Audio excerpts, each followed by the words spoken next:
Welcome into Sports Map Houston. I'm Lance Zierlein. John Granado is out, but that's all right because I'm joined by Dez from Apollo Houston, media company from right here in Houston. You got a really cool way that Astros fans are going to be able to check out some of their favorite players over the weekend. We're going to talk about that in just a little bit, but let's get to baseball right now. I know you're a big baseball fan. You played college baseball.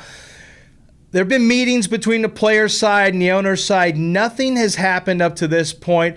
Are you getting to be a little bit demoralized, or do you feel like this is just kind of the theatrics of the basic the give and take that we're expected to see, Des, and that things are still going to get done in a relatively short amount of time with a new deal between the two sides? Yeah, I think up to yesterday, I think both sides were peacocking a bit, and we had a 3-hour meeting finally after meetings and meetings and meetings of about 5 to 10 minutes. And so I think there's a lot of smoke right now. I think today they're meeting as well. Buster Olney reported there's a lot of positive talks, not so much this is A, this is B, or we're walking away. Just a lot of talks that happened in the last 3 hours in that meeting. I think it was really good for us as fans. So I think something gets done this week, to be honest.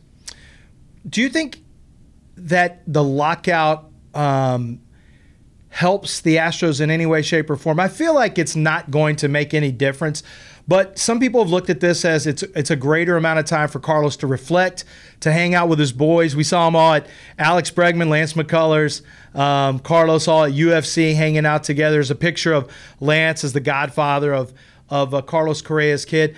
Is there any chance that the lockout has helped the Astros at all, or maybe gotten into Carlos's head at all about not wanting to leave his boys? Yeah, I think so.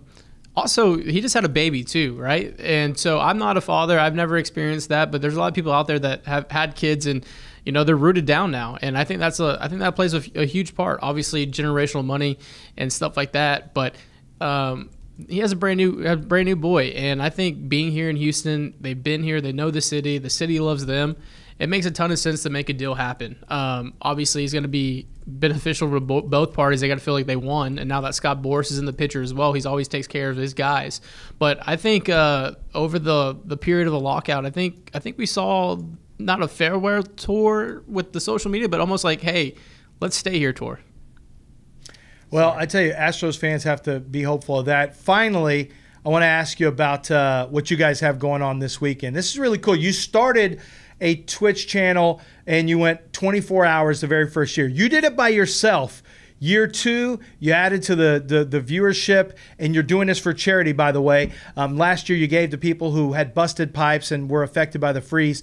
This year is cool. You're working with 3 different Astros players in their charity. Why don't you tell people how they can get involved? Yeah, so we're doing a 24-hour charity stream on our Twitch channel, twitch.tv/ApolloHOU. 24 hours of just crazy content. We're going to fill the void and gaps. I think we're going to have you on, and I'll get you in on for a 5 or 10 minute thing just to break up the craziness of it all or add to it. But Lance's foundation, Bregman's foundation, Kyle Tucker's foundation will be giving proceeds to that we raised throughout the 24 hours.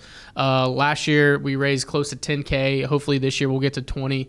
And just it's a cool community-based thing. That's always what Apollo's been from the very jump. It's been community-based, and this gives us a time to reflect and a time to grow the base even stronger, and it's my favorite thing we'll always do. And if you see Dez's hoodie there, H-Town versus everyone, the shirt, you've seen those players repping those before. If you've always wondered, who makes that? He makes that. Make sure you check out the Twitch stream this Saturday.